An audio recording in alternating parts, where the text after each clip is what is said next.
Station Commander Vaith Corin found the maintenance log on her desk at 0600, tucked beneath the morning's priority dispatches as though it belonged there. It did not belong there. Maintenance logs belonged in the engineering bay, filed by the shift supervisor, reviewed by the infrastructure officer, and never seen by the commanding officer of Outpost Tessara unless something had gone catastrophically wrong. She picked it up. The cover was dog-eared and coffee-stained, which was unusual because Velari officers did not drink coffee and Velari documents were stored digitally. This was a physical notebook, handwritten. The pages were actual cellulose pulp, a material she had not handled in years, and the handwriting was small and careful and unmistakably human. The first page was an inventory list. Daily checklist E. Morrow maintenance. 1. Atmospheric scrubbers, decks 49, check filters. Replace if pressure differential exceeds 0.3. 2. Water reclamation unit. Deck 6 junction, listen for the rattle, bearing is going. Requisition 4417 still pending, shimmed with folded tin for now. 3. Thermal regulators. Officer quarters, recalibrate nightly, the Velari run cold. Keep ambient at 19.2, not the default 21. 4. Portside gravity plating, deck 7 corridor. The third panel from the junction box drifts 0.04 G every 72 hours. Reset manually. 5. Command deck lighting array. Replace the R3 diode in the overhead bank before it starts flickering again. Commander Corin gets headaches. 6. Cargo bay pressure seals. Inspect gaskets after each docking cycle. The station flex on the portside arm exceeds spec by 6%. 7. Forward observation deck climate system. The humidity controller is failing. Patch job holds 40 hours max. Full replacement parts on backorder since month 3. The list continued for 2 full pages, front and back. 47 items. Each one annotated with a note about the current state of the fix, the workaround in place, the requisition number of the parts that had not arrived, and the estimated time before the workaround failed. Corin set the notebook down and pressed 2 fingers to the bridge of her nose, where the faint bioluminescent tracery beneath her pale silver-blue skin pulsed, once with a headache she had not yet acknowledged. She knew who Imara was. Everyone on Outpost Tessara knew who he was, in the way that people know the person who empties the waste receptacles and scrubs the docking clamps and is always somewhere in the background when you walk a corridor at an odd hour. Edgar Morrow, human, 63 years old according to his file. Hired 14 months ago as a general maintenance laborer, the lowest classification in the station's staffing hierarchy. A position that sat beneath even the automated cleaning drones in terms of institutional visibility. He had arrived on a supply transport with a single duffel bag, a set of work coveralls that looked older than most of the junior officers on the station, and a resume that listed 31 years of service across 11 different postings, none of them remarkable, all of them the kind of place where things broke and someone had to fix them, and nobody remembered the name of the person who did. Corin had signed his intake form without reading it. She had 240 personnel on Tessara, and the maintenance laborer position had been vacant for 3 months, and the staffing office had sent her the paperwork with a yellow flag that said human. Requires atmospheric adjustment, O2 enrichment, deck 4 quarters, and she had approved it, and moved on to the 14 other things demanding her attention that morning. That had been 14 months ago. She had not thought about Edgar Morrow since. She thought about him now, because the notebook should not have existed. Outpost Tessara was a Velari military way station, one of 9 along the Rithali corridor, positioned at the junction of 3 trade routes and 2 patrol circuits. It was not a frontline installation. It was not prestigious. It was the kind of posting that career officers accepted with a tight smile, and a private calculation about how long they would need to endure it before their next transfer.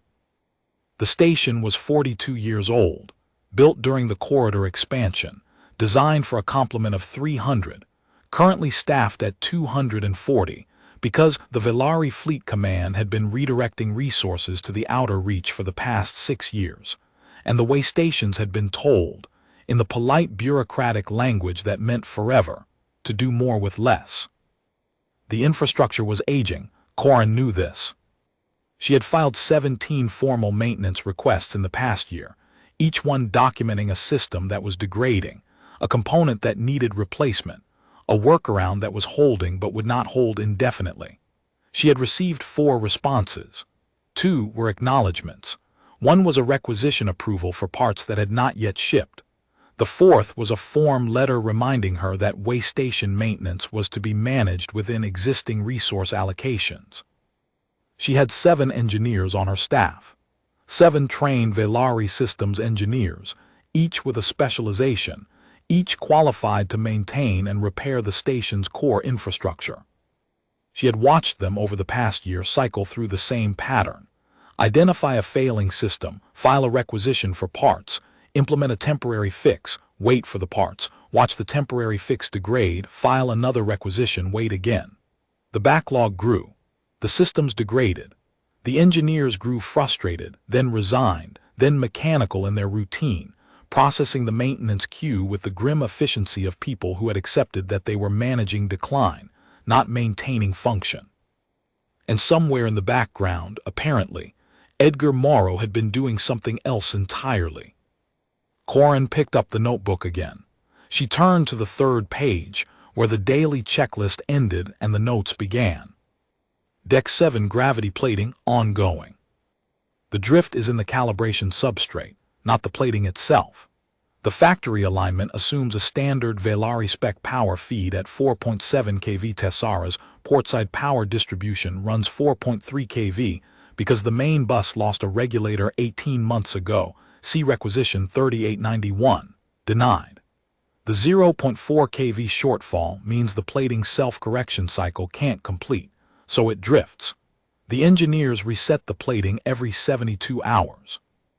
I built a passive voltage stepper from salvaged components, 3 capacitors from the decommissioned sensor array on Deck 2, a hand wound induction coil, and a relay switch from a broken cargo scanner. Installed it behind the junction box panel on March 14. The drift stopped. No one noticed. Corin read the entry twice. Then she opened her desk terminal and pulled up the maintenance logs for Deck 7 gravity plating. The automated system showed the plating operating within nominal parameters. It had been operating within nominal parameters for, she checked the timestamp, 3 months. The last manual reset had been logged on March 13. She opened the engineering reports for the same period.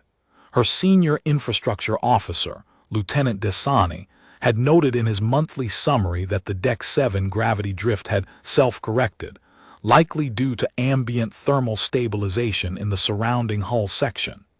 He had marked the issue as resolved. It had not self-corrected. A 63-year-old human maintenance laborer had built a voltage stepper from junk parts and installed it behind a panel, and no one had noticed because no one looked behind panels that a janitor had been near, because janitors were not engineers, and the work of engineers was logged in the system, and the work of janitors was not. Corin closed the terminal. She sat in the silence of her office for a long moment, listening to the hum of the station around her, the sound she had lived inside for 2 years and had stopped hearing the way one stops hearing one's own heartbeat. Then she picked up the notebook and went looking for Edgar Morrow. She found him on Deck 6, in the narrow service corridor behind the water reclamation junction. He was on his knees, his upper body wedged into an access panel, and the only visible parts of him were his legs, clad in faded gray coveralls, and his boots, which were steel-toed and scuffed and had been resoled at least twice. A small toolkit lay open on the deck beside him, the tools arranged with the precision of long habit. A multi-driver, a voltage tester, a roll of insulating tape, a tin of lubricant with no label, and a hand wrench so worn that the size markings had been polished off by decades of use. The sound coming from inside the panel was a low, rhythmic tapping, metal on metal, measured and patient. "Mr. Morrow." The tapping stopped. There was a pause, the kind of pause a man makes when he is deciding whether he heard something or imagined it, and then a muffled voice said, "One moment, Commander." He had recognized her voice. That was unexpected. Corin could not remember the last time she had spoken to him directly. She was not certain she ever had. Morrow backed out of the panel slowly, the way a man backs out of a space he has occupied many times and knows by the shape of it against his shoulders. He was older than she had expected, though she was not sure what she had expected. His face was lined and weathered, the kind of face that comes from decades of working in environments that are too hot or too cold or too dry, and his hair was gray and cut short, and his hands were thick and scarred and steady. His eyes, when they found hers, were brown and quiet, and carried the particular expression of a man who has been looked through so many times that being looked at requires a small adjustment. He stood, his knees cracked. He did not wince, which told her the cracking was routine. "Commander Corin," he said, not a question, an acknowledgement. He wiped his hands on a rag that hung from his belt, a gesture so practiced it was nearly unconscious, and waited. Corin held up the notebook. "This was on my desk this morning." Something shifted in his expression. Not alarm, not guilt. Something closer to resignation, the look of a man who has left a door open that he meant to leave closed. "That wasn't meant for your desk," he said. "That's my working copy. I keep a spare in the maintenance locker. Must have mixed them up last night when I was logging the humidity controller patch on the forward observation deck." "You patched the humidity controller on the forward observation deck?" "Yes, ma'am, every 40 hours. The control board is failing, but the actual humidity sensor and the valve assembly are fine. I bypass the board with a manual relay and reset the cycle. Takes about 20 minutes. The forward observation deck climate system is on Lieutenant Desani's critical maintenance list. His report says it requires a full controller replacement, which has been on backorder for 4 months. It does require a full replacement. My patch holds, but it's a patch. The relay I'm using is rated for about 2,000 cycles. At one reset every 40 hours. That's roughly 3 years before the relay wears out. I put a note in the book so whoever comes after me knows the timeline." Corin looked at the notebook. She looked at Edgar Morrow, standing in a service corridor on Deck 6 with lubricant on his forearms and a wrench in his back pocket, and the quiet, unhurried demeanor of a man who had been doing this particular kind of work for so long that it had become indistinguishable from breathing. "Whoever comes after you," she repeated. "I'm 63, Commander. These postings aren't forever. Someone will take over the maintenance contract eventually, and they'll need to know what's been shimmed and patched and held together, because the system logs won't tell them. The system logs show everything working. What the logs don't show is why." There was no bitterness in his voice, no accusation. He was stating a fact the way he might state the voltage of a power feed or the pressure rating of a gasket. The station systems were working because he had made them work, and the records did not reflect this, and he had accepted that the records would not reflect this, and he had written a notebook anyway, not for credit but for continuity. Corin tucked the notebook under her arm. "Walk with me," she said. They walked through the service corridors on Deck 6, where Morrow pointed out the water reclamation bearing he had been working on, a bearing that had been failing for 6 months, and that he had kept functional with a shim made from a piece of packing material, and a precise application of the unlabeled lubricant. The lubricant turned out to be a compound he mixed himself from standard cleaning solvents, and a trace mineral he scraped from the station's hull plating during exterior inspections. "You do exterior inspections," Corin said. "Twice a month. The portside docking arm flexes more than spec during heavy berthing. I check the stress points and note any microfractures in the hull plating along the flex boundary. So far I've found 6 and sealed them with hull compound from the emergency repair kit. The kit is supposed to be for catastrophic breaches, but the compound works fine for preventive maintenance in small quantities. I replace what I use from the backup stores on Deck 3. You access the backup stores on Deck 3. The access code is the same one it's been since the station was commissioned. Nobody changed it. They took the lift to Deck 4, where Morrow showed her the atmospheric scrubbers he maintained on a daily rotation. The filters were standard issue, replaced on a schedule, but Morrow had modified the filter housings with hand-cut gaskets that improved the seal by a margin he estimated at 12%. Based on pressure differential readings, he took manually with his own gauge, because the station's automated monitoring had a calibration offset he had identified in his second month, and reported through proper channels, and never heard back about. You reported the calibration offset. Filed it as a maintenance observation through the standard system. Reference number 7734. No response. Corin made a mental note, 7734. On Deck 5, Morrow opened a utility closet that should have held cleaning supplies. It did hold cleaning supplies.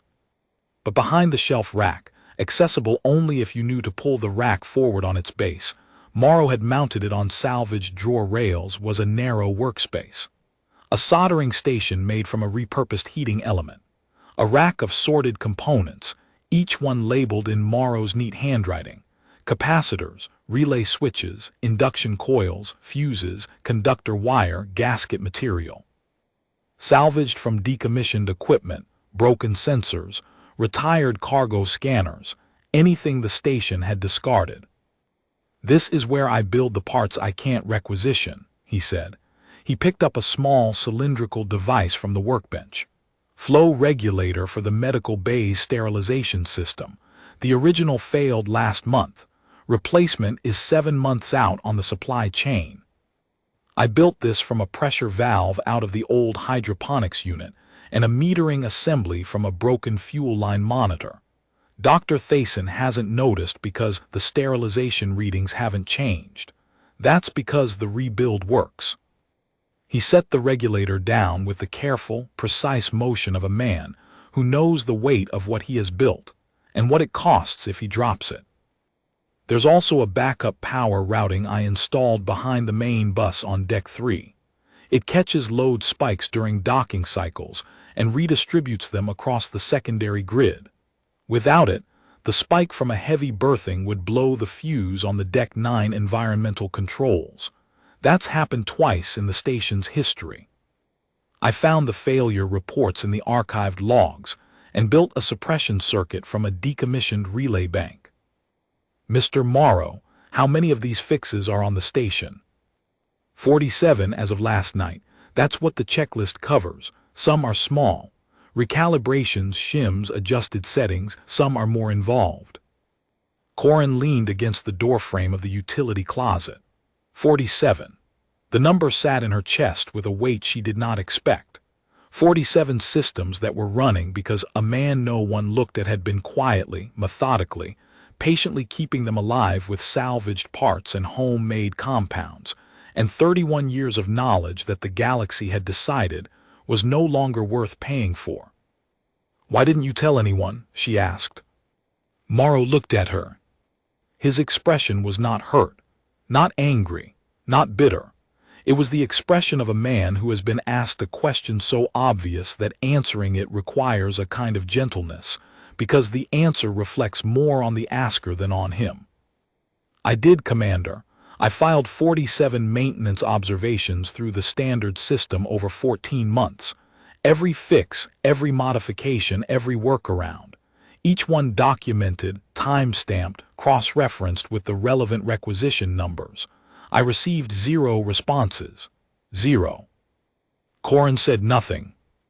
"So I kept a notebook," Morrow said, "because the work doesn't stop needing to be done just because nobody reads the reports." They walked on. Deck 7, where Morrow opened the junction box panel and showed her the voltage stepper he had built. It was small, no larger than his fist, assembled from components that had been cleaned and tested and soldered with a precision that Corin recognized immediately as the work of someone trained well above general maintenance labor. "Your file says you're a maintenance laborer," Corin said. "That's the classification I was hired under." "Your file doesn't mention engineering credentials." "No, ma'am." Corin waited. Morrow closed the junction box panel with care, pressing the clips into place one at a time, checking each one, a habit born of years of knowing that a loose panel was a vibration source and a vibration source was a future failure. "Mr. Morrow, were you an engineer?" He was quiet for a moment. His hand rested on the panel, fingers spread. "I was a lot of things, Commander. Senior Systems Engineer, Callister Bren Orbital Yards, 22 years. Infrastructure Lead on 3 station builds. Certified in 9 disciplines. I designed power distribution networks for installations twice the size of this one." He paused. His hand dropped from the panel. "That was a long time ago." "What happened?" "Nothing dramatic. The yards restructured. The new positions required updated certifications. The retraining programs cost more than I had saved, and the industry had moved on to modular self-diagnosing systems that didn't need a person with a wrench and 30 years of pattern recognition. So I applied for what was available: technician work, then maintenance labor. Each step paid a little less and required a little less on paper, though the work was the same." He said it without self-pity, the way a man describes the weather. "The power bus on Deck 3, the one that lost the regulator 18 months ago, that's a design-era component. The spec called for a redundant feed, but the build budget was cut by 9% across all corridor stations in year 2 of the expansion, and the redundant feed was one of the things that got dropped. Every way station from that generation has the same vulnerability. I knew it the day I read the station's power schematic, because I argued against the same cut on way station 7 and lost." "You argued against it?" "I lost. The budget was the budget. But I built a bypass on 7 that protected against the failure mode. When I got here and saw that Tessara had hit the same failure and nobody had installed a bypass, I built one. Same design, adapted for the junction layout on Deck 3. Took me 3 nights during 3rd shift when nobody walks the lower decks." Corin straightened up. She looked at Edgar Morrow, 63 years old, gray-haired, scarred hands, faded coveralls. A man who had designed the bones of stations like this one, and was now crawling through its service corridors at 3 in the morning because nobody else would. On Deck 8, Morrow led her to the waste processing manifold, and traced a line of corrosion with one finger, following the discoloration the way a doctor follows a vein. "This seal fails. The waste processing on Deck 8 goes down by Thursday. When that happens, the overflow routes to the secondary manifold on Deck 9, which is already running at 87% capacity. The secondary can't handle the extra load for more than 72 hours before its own seals start degrading. At that point, you're looking at a sanitation failure across 2 decks, affecting 60 crew members, and the repair time jumps from 4 hours to 3 weeks, because the secondary manifold requires factory-spec components only available from the depot at Rithali Prime." He picked up his wrench. 4 hours now or 3 weeks later, that's the math. That's always the math. Corin crouched beside the manifold. She watched Morrow work. His hands moved with the economy of a man who has performed the same kinds of operations thousands of times, each motion purposeful, no wasted energy. He worked the way water moves downhill, inevitably, without drama. "I designed the distribution architecture for way stations 4 and 7, he said, tightening a coupling and pausing to listen. The manifold settled into a low, even hum. He nodded to himself. We all used the same base specs during the expansion, so I know how the bones of this place are laid out. I know where the stress concentrations are. I know which junctions were overspecified and which ones were cut to save budget. When I arrived and started learning the station, I could feel where the problems would be before I found them. You said your certifications expired 8 years ago, Corin said. They did. By then I was working contract maintenance on supply depots and cargo stations, places that needed someone who could fix things and didn't ask for credentials because the pay was low enough that credentialed engineers wouldn't take the posting. A bearing is a bearing. A seal is a seal. A power feed running low is a power feed running low, whether you're certified to diagnose it or not. He finished the coupling and wiped his hands. When the listing for Tessara came through the staffing service, I took it. Quiet posting, good air, clean corridors. A station with good bones, but nobody watching the bones.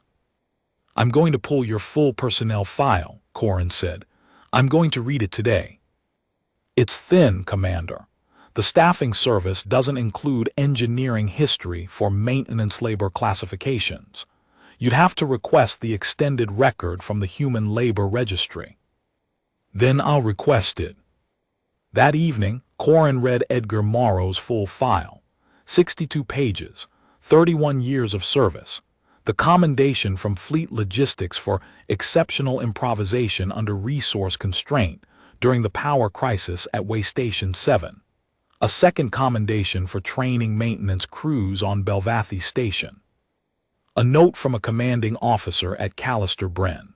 Morrow is the kind of engineer who makes a station work, not because the systems are well designed, but because he understands what the systems are trying to do and helps them do it. Then the gap, the certifications expiring, the yards restructuring, the slow descent through the classification ranks, each step a reduction in title and pay and visibility, each step carrying the same hands and the same knowledge and the same quiet habit of fixing what was broken without being asked. 8 years of contract maintenance labor, supply depots, cargo stations, or processing platforms. The postings got quieter and more remote. The pay got lower. The work stayed the same. At Caveth Supply Depot, he had rebuilt the entire secondary cooling loop from decommissioned freight condenser parts when the primary failed during a heat wave. No commendation. The depot manager listed the repair in his quarterly report as resolved through routine maintenance. At Pellerin Ore Station, he had identified a structural fatigue pattern in the main truss that the station's own engineers had missed, a pattern he recognized because he had seen the same metallurgical stress signature at Callister Bren 30 years earlier. He filed a report. The report was acknowledged. The truss was reinforced 6 months later, after a minor failure during a loading cycle cracked 2 secondary beams. The repair order credited the station's structural engineer. Morrow's report was never referenced. It was the same story at every posting. The work was done. The credit went elsewhere or nowhere, and the man who had done the work moved on to the next posting and the next thing that needed fixing. Corin closed the file. She sat in her office and listened to the station. She could hear the atmospheric system cycling, the faint whisper of air moving through ducts. She could hear the gravity plating humming at its proper frequency. She could hear the thermal regulators maintaining 19.2 degrees without the slight fluctuation she had once noticed and grown accustomed to. She could hear the water reclamation system running smoothly, the bearing that had been rattling for months now silent. She was hearing the work of Edgar Morrow, and she had been hearing it for 14 months without knowing it, because the sound of things working properly is silence, and silence is invisible. The next morning, she called a senior staff meeting. Lieutenant Desani was there, her infrastructure officer. Chief Medical Officer Thason was there. Supply Officer Reneth was there. Executive Officer Vethais was there. Corin placed the notebook on the table. "This morning I am going to tell you something that none of you will enjoy hearing," she said. "Over the past 14 months, 47 critical and semi-critical systems on this station have been repaired, modified, or maintained through improvised fixes implemented by a single crew member. The fixes are sound. Several of them are elegant. At least 3 solve problems that our engineering team did not identify despite having the same information available. In every case, the work was documented through proper channels and received no response. Dasani's expression tightened. Surprise, then confusion, then the beginning of defensiveness. Which crew member, Commander? Edgar Morrow, maintenance laborer, deck 4 quarters. The silence that followed was the particular silence of people processing information that rearranges something they believed was settled. They knew the name the way everyone knew it.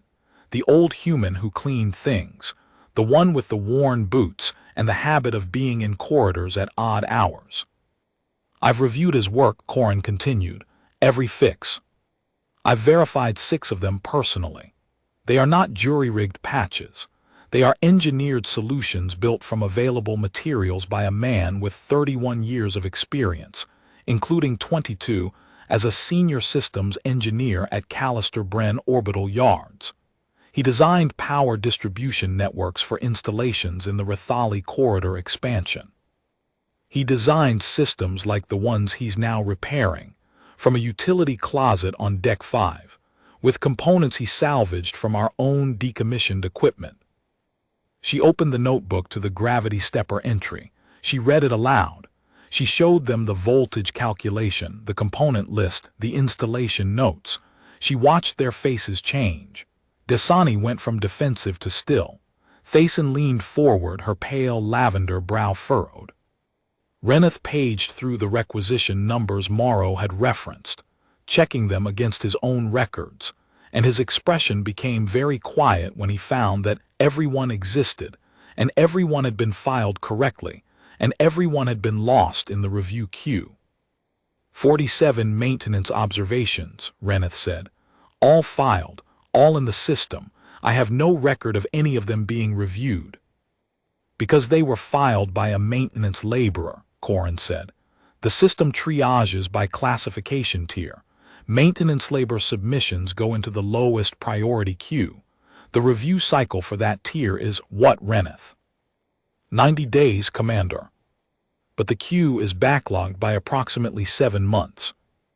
So the earliest any of Mr. Morrow's observations would have been reviewed is 7 months after filing, by which time the problem he reported had either been fixed by him or had cascaded into something large enough to be noticed by an engineer, at which point it would be logged as a new issue and assigned to the engineering queue, where it would be addressed without reference to the maintenance labor submission that identified it first. Another silence, this one longer.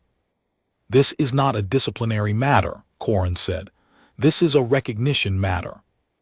And it is a practical matter, because Mr. Morrow is 63 years old, and he will not be here forever, and when he leaves, 47 systems will begin to fail unless we understand what he did. Thason spoke for the first time. Her voice was careful, the voice of a doctor choosing her words. Commander, the sterilization system in my medical bay, you said the flow regulator was rebuilt. Last month. I run calibration checks on that system every 14 days. The readings have been consistent. There has been no anomaly.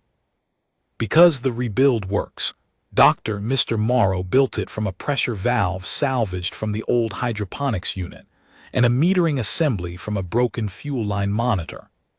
He built it on a soldering station he assembled from a repurposed heating element. In a utility closet behind a shelf rack, he mounted on drawer rails so he could access his workshop without anyone noticing. Thason's pale lavender skin flushed faintly, the Velari equivalent of going white. He rebuilt a medical sterilization component from salvage, without medical authorization, without engineering oversight. Yes, and it works. The readings haven't changed, Doctor. You said so yourself. Thason looked at the notebook on the table. She looked at Corin. The flush faded. In its place came something quieter, something that Corin recognized because she had felt it herself the day before. The slow, uncomfortable realization that a thing you had trusted was not what you thought it was, and that the person responsible for its continued function was someone you had never thought about at all. "I would like to inspect his work on the sterilization system," Thason said, "with him present." "That will be part of the audit." The meeting produced 3 directives: a full audit of Morrow's fixes, supervised by Desani with Morrow's direct participation and Thason's review of any medical-adjacent systems, a review of the maintenance observation system to address the classification tier gap, and a formal reclassification request to Fleet Command. After the others left, Vethai stayed. Her executive officer stood at the viewport, his pale ice-blue skin catching the ambient light, his bioluminescent markings pulsing once. "You're angry," he said. "I'm not angry." "You press your fingers to the bridge of your nose when you have a headache, and you flatten your voice when you're angry. Your voice has been flat since you opened that notebook." Corin looked at the notebook on the table. "I signed his intake form 14 months ago. I didn't read it. I looked at the classification maintenance laborer, and I signed it because maintenance laborers don't require a commanding officer's attention. That's the whole system, Vethai's. The classification tells us who matters and who doesn't, and we believe it because it's easier than looking. The classification system is standard fleet procedure. The classification system told me that the man keeping this station alive was not worth reading about. I have 240 people on board, and I can tell you what every officer on my senior staff had for breakfast. I cannot tell you a single personal fact about Edgar Morrow, because I never asked, because the system told me he was maintenance labor, and maintenance labor is invisible." Vethai's was quiet. "What are you going to do?" he asked. "I'm going to see the station, his version of it." That evening, Corin found Morrow on the forward observation deck, replacing the humidity controller relay. His toolbox was open on the deck, and he was working with the quiet absorption of a man whose world has narrowed to the problem in front of him. "Mr. Morrow, when you're finished, I'd like you to walk me through the station." He looked up from the relay. "Walk you through it, Commander." "Your version of it, not the schematics, not the system diagrams, the real station, the one in the notebook." Something changed in Morrow's face, a loosening around the eyes, the way a lamp coming on is in the same territory as dawn. The expression of a man who has been speaking into a void for 14 months and has just heard the void answer. "Give me 20 minutes on this relay," he said. They walked for 3 hours.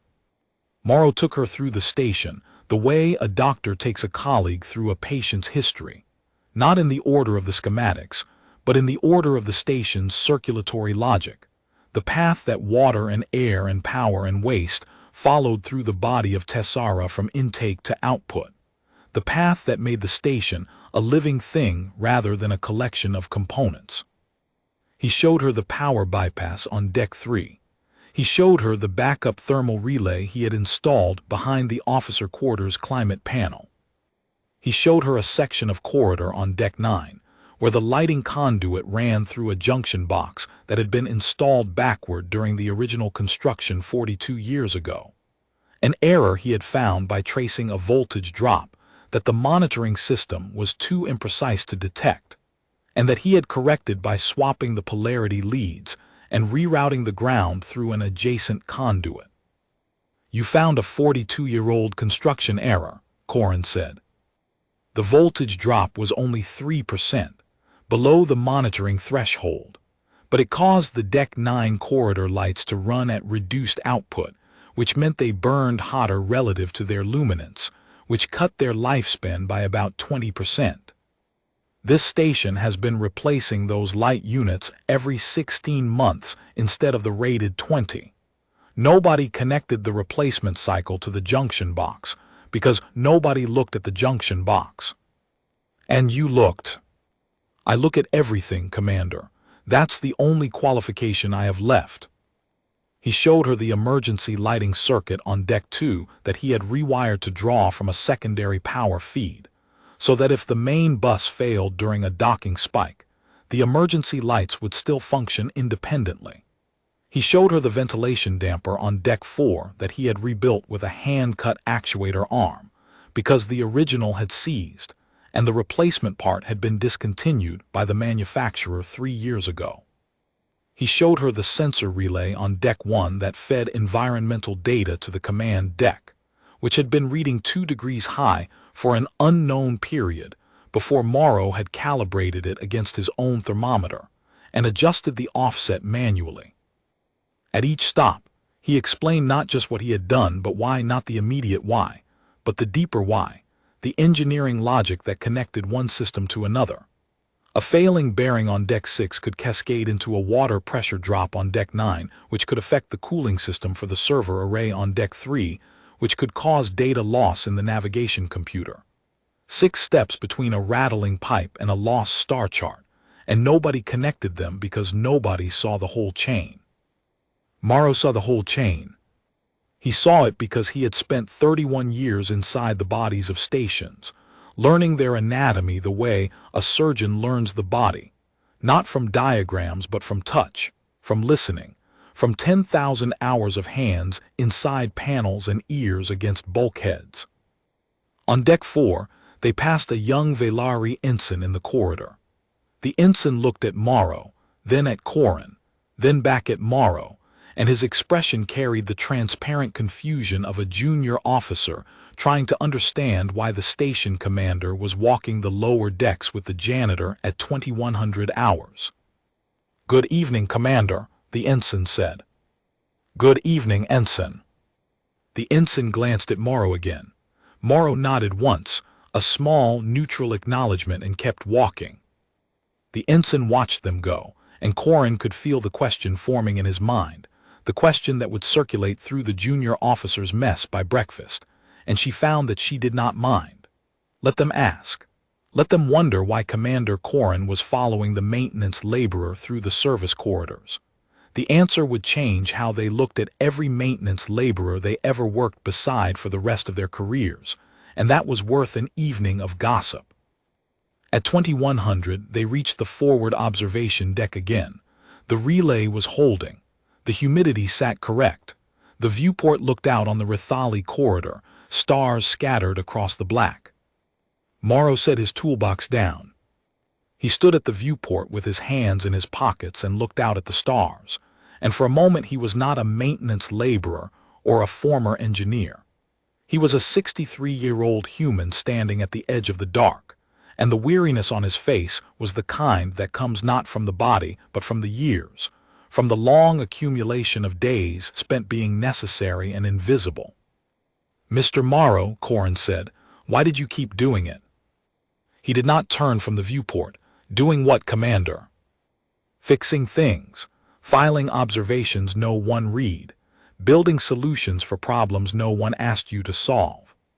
For 14 months, you did work you were not paid for, not credited for, and not asked to do, and you kept a notebook so that whoever came after you could continue the work you were not credited for. Why?" Morrow was quiet for a long time.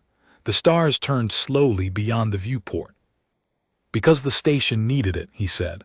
"That's the whole answer, Commander. There's nothing noble about it. The scrubber gaskets were leaking and I knew how to fix them, and the people on this station breathed the air those scrubbers clean. The gravity plating was drifting, and I knew how to stop it, and the people on Deck 7 walk on that plating. The humidity controller was failing, and I knew how to patch it, and you sit on this deck during your evening reviews and you think better when the air is right. These aren't heroic acts. They're Tuesday. They're Wednesday. They're the next thing on the list." He turned from the viewport and looked at her. "I've been fixing things my whole life, Commander. Not because anyone told me to. Because things break, and I know how to fix them, and leaving a broken thing broken when you know how to fix it is something I've never been able to make peace with." Corin stood on the observation deck and felt something she had not felt in a long time. Not gratitude, though she was grateful. Not admiration, though she admired what he had done. Something simpler and harder and more rare. The recognition of seeing clearly a thing she had been looking past. The shame and the relief that come in the same breath when you realize the foundation you have been standing on was laid by hands you never acknowledged. The reclassification request will take months, she said. Fleet Command moves at the speed of bureaucracy. I know how bureaucracy moves, Commander. I've been inside it for 31 years. In the meantime, I am going to do something that doesn't require Fleet Command's approval. Tomorrow morning, I am going to stand in front of my department heads and read from your notebook. I am going to walk them through the voltage stepper and the flow regulator and the hull seals and the power bypass. I am going to tell them that this station runs because of you. And I am going to make sure they understand that the man who kept their air clean and their gravity steady and their water running has been standing in service corridors at 3 in the morning for 14 months, and not one of us saw him. Commander, I'm not looking for. I know you're not. That is precisely the point. Corin's voice was steady, and the bioluminescent lines along her temples pulsed once with a warmth she did not try to hide. The people who do the work are never the ones asking for the recognition. That's why the rest of us have to give it without being asked.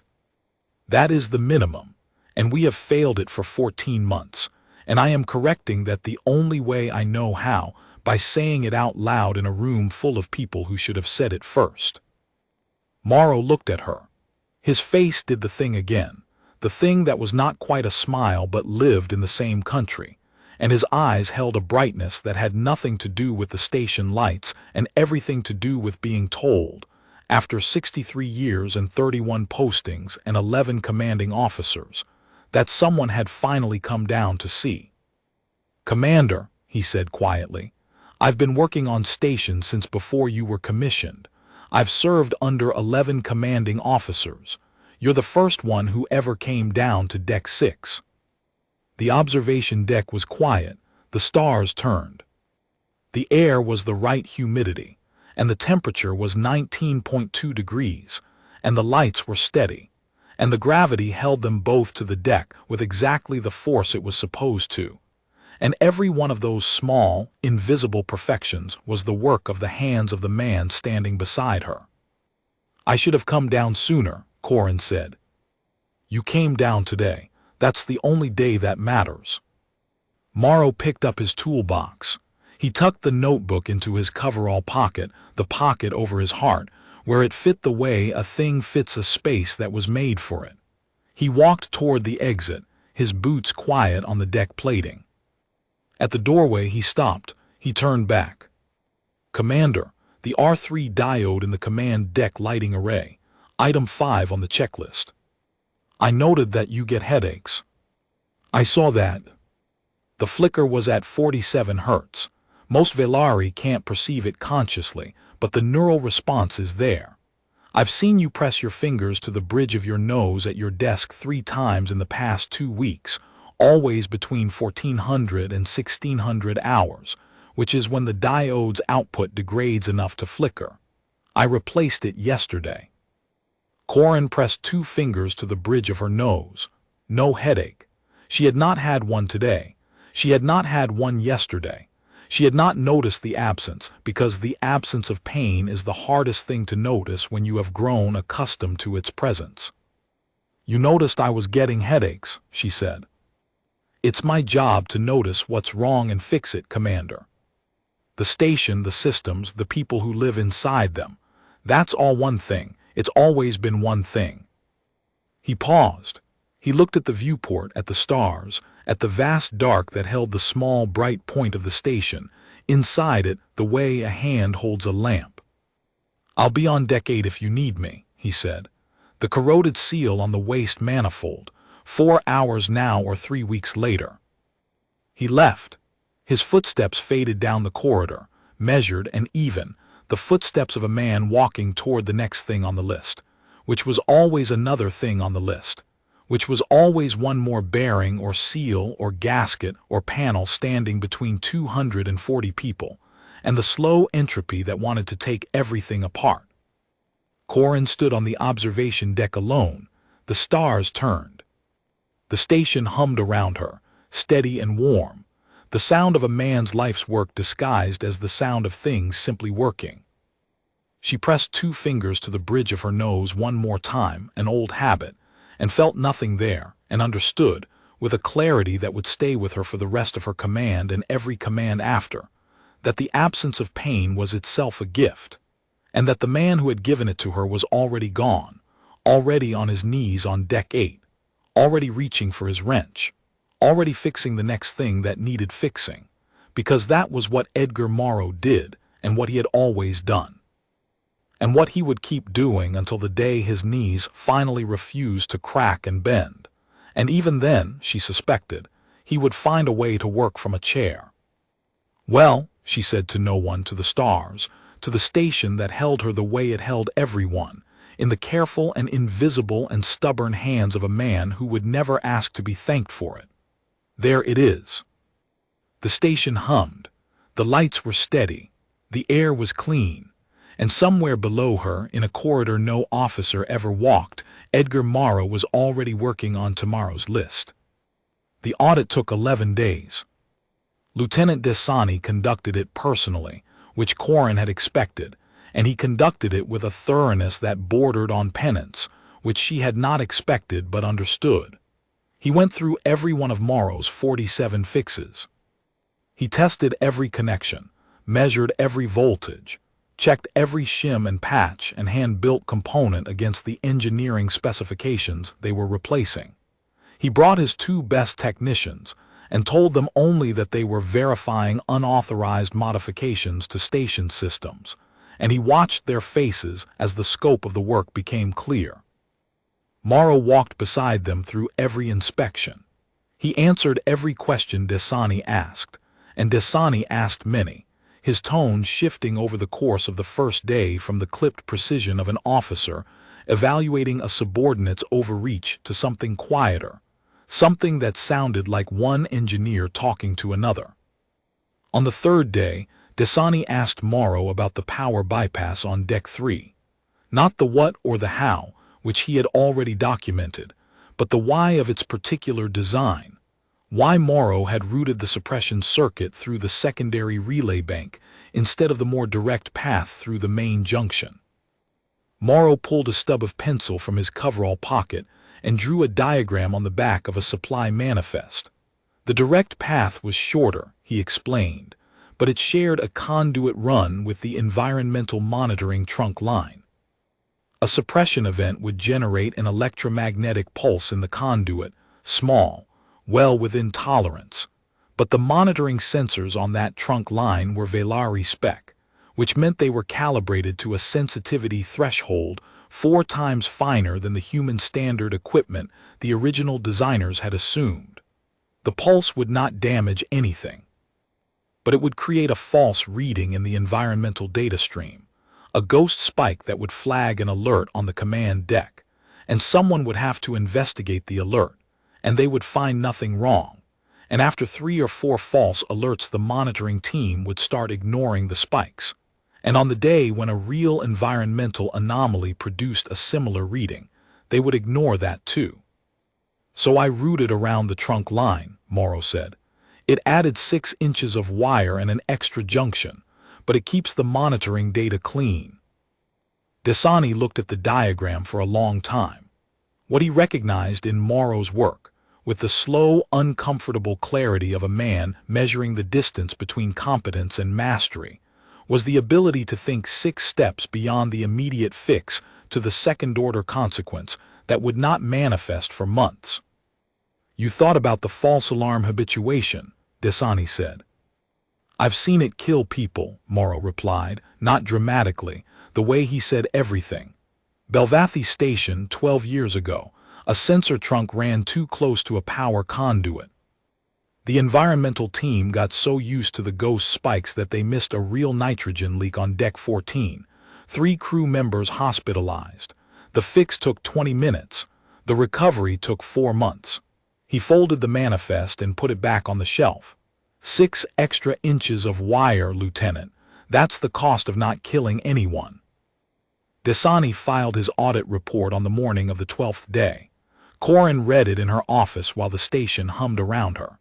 The report was 14 pages, which was long for Dasani, who favored brevity. Its conclusions were stated in the dry language of engineering assessment, but the substance was unambiguous. All 47 modifications were functional. 39 were within engineering tolerances. 8 exceeded tolerances, not because they were imprecise, but because they performed better than the original specifications. The voltage stepper on Deck 7 held the gravity plating to within 0.001 G of nominal, tighter than the factory calibration. The flow regulator in the medical bay maintained sterilization pressure at a consistency that Dasani described as comparable to laboratory-grade equipment. The power bypass on Deck 3 handled a test load spike, with zero signal interference on adjacent systems. The final paragraph of Dasani's report said this: "It is my professional assessment that maintenance laborer Morrow possesses engineering knowledge and practical capability, equivalent to or exceeding that of a senior systems engineer. His modifications to station infrastructure have materially improved the operational reliability of Outpost Tessara. Several of his solutions addressed design-level vulnerabilities that were not identified by this department. I recommend immediate reclassification and integration into the engineering staff." Corin forwarded the report to Fleet Command with her own endorsement. Then she did the thing she had promised. The briefing room held all department heads, shift supervisors, and senior NCOs, 31 officers seated around the long table under the steady lights of the command deck. Corin stood at the head of the table with Morrow's notebook open in front of her and spoke for 40 minutes. She read entries. She displayed diagrams. She showed the component photographs Dasani had taken during the audit: the voltage stepper, the flow regulator, the power bypass, each one small enough to hold in a palm, each one the only thing standing between routine function and cascading failure. When she finished, the room was silent. The silence of recalibration, the slow, grinding adjustment that happens when a group of people realizes that the mental map they have been navigating by is missing a continent. Ensign Veles, the young officer who had passed Corin and Morrow in the Deck 4 corridor, raised his hand. He was 22, still new enough to ask the questions that senior officers had learned to let sit. "Commander, how do we make sure this doesn't happen again? Not just here, anywhere." Corin looked at the ensign. "You look," she said. "That's the answer, Ensign. It isn't complicated. You look at the people doing the work and you ask them what they see. Not once. Not when something breaks. Every day. You learn the names of the people who clean your corridors and fix your scrubbers and crawl through your service tunnels at 0300 because a seal is corroding and they know what corrosion becomes. You learn their names and you ask them what they know, because the odds are very good that they know something you don't." After the briefing, something changed on Tessara. Not overnight, not dramatically. The way seasons change gradually, and then all at once when you look up and realize the air is different. Engineers started consulting Morrow.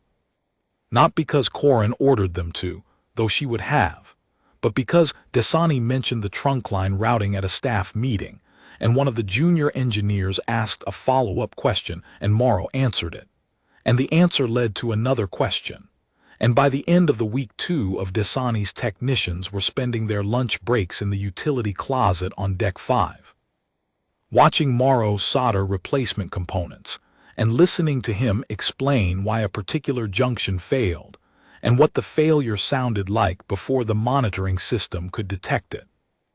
"You can hear it," he told them, holding a length of conduit against the bulkhead and tapping it with his wrench. A clear, bright ring. He moved the conduit 6 inches and tapped again. The ring was fractionally duller. "Microfracture in the substrate, 6 months from visible. Your sensors won't flag it for 4. Your ears flag it now." He handed the wrench to the nearest technician. "Try it." The reclassification came through from Fleet Command 11 weeks later. Corin opened the dispatch in her office at 0700 and read it twice. The bureaucratic language was dense, but the substance was simple.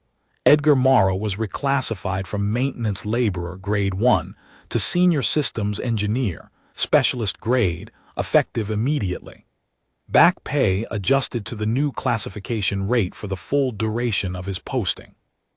There was a second item in the dispatch, smaller, almost a footnote. Fleet Command had reviewed the maintenance observation triage system in response to Corin's report. A working group had been convened. The classification tier gap that had buried Morrow's 47 submissions in a 7-month queue was under review, with a preliminary recommendation to eliminate priority weighting based on submitter rank. It was a small thing, a committee, a recommendation, but someone at Fleet Command had understood the implication, that the system designed to organize information was also designed, by accident or by indifference, to silence the people closest to the ground, and that understanding had been enough to convene a room and ask the question. Corin carried the dispatch to Deck 6.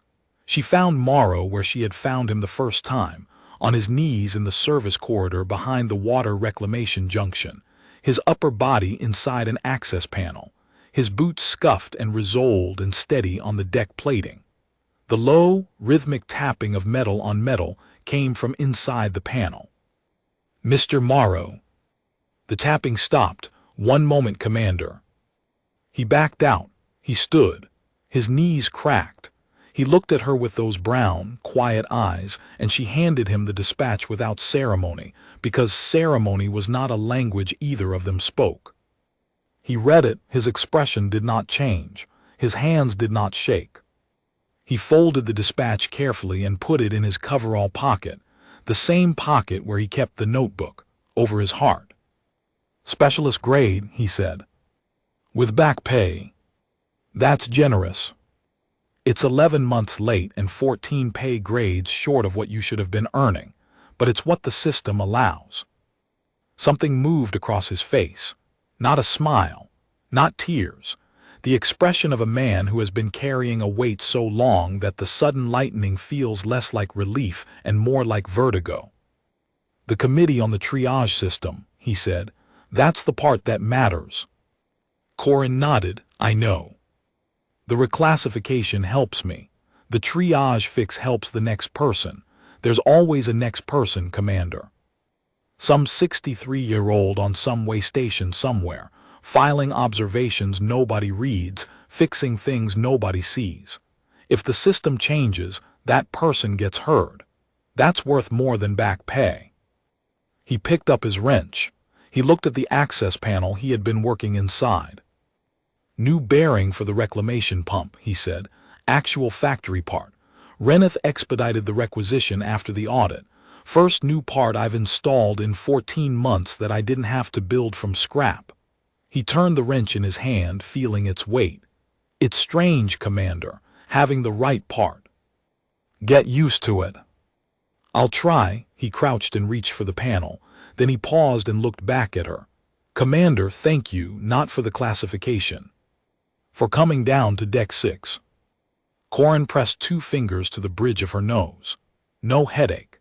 The diode was new, the light was steady, and the air on every deck of Outpost Tessara was clean and calibrated, and held at exactly the right temperature for the 240 people who breathed it, because a man with scarred hands and a worn notebook had decided, every single day for 14 months, that those people mattered more than his own visibility. "I'll be in my office," she said. "If you find anything else I should know about, don't file it through the system. Bring the notebook." Morrow almost smiled. "Yes, Commander."